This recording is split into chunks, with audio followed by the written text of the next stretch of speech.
everyone, welcome to the series tutorial about how to customize a Shadowbox template in Silhouette Studio software.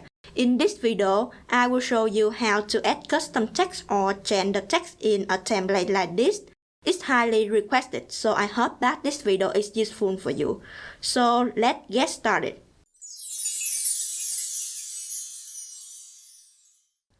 First, you have to run the Silhouette Studio and open the template that you want to add text. I will use a template that I designed. You can get this template on my website through the link in the description below.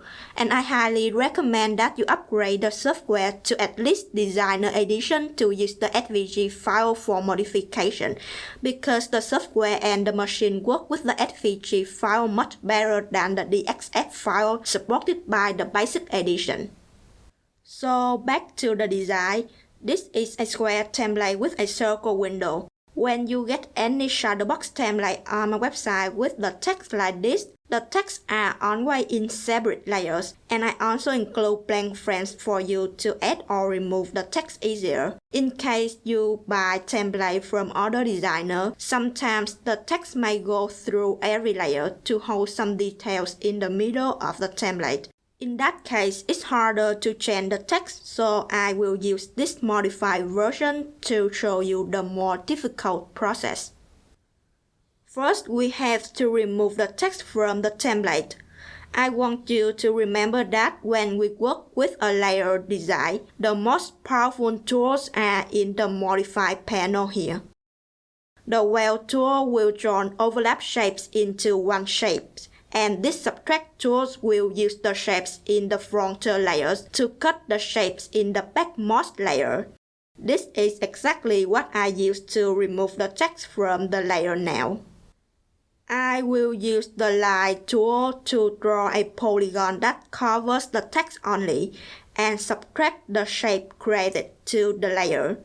Layer 1 only has the text, so I will start the line near the point that connects the text with the layer, then to the intersecting points, and continue the line to make it bigger than the text and complete the shape here. Next, select the shape created and layer 1.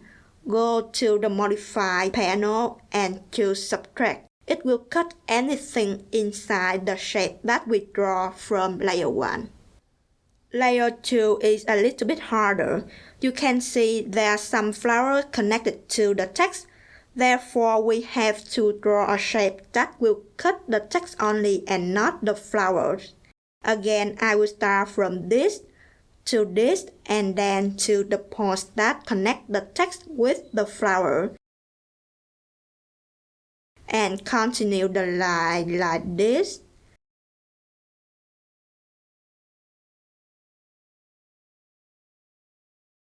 Then select the shape we just drew and layer 2. Click Subtract to cut the text out of the layer.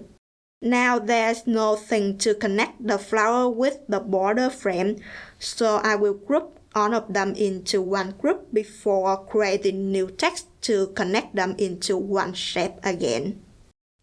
Layer 3 and 4 are more difficult.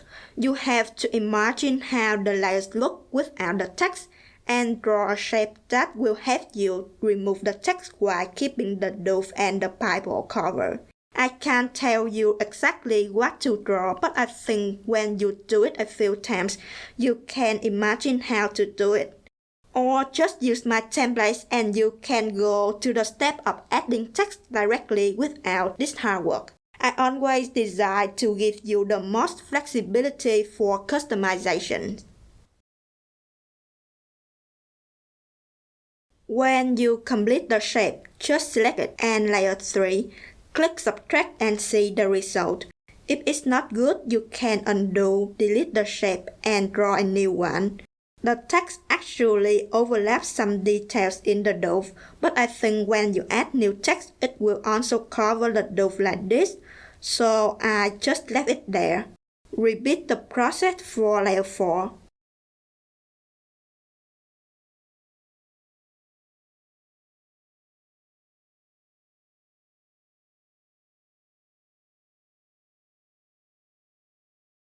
but this time after removing the text outside the Bible cover, I will also try to remove the inner ones. When you have finished with every layer, I suggest that you save a copy of the template so that when you want to add other text next time, you don't need to remove the original text again. And finally, we move to the step of adding your custom words to the template.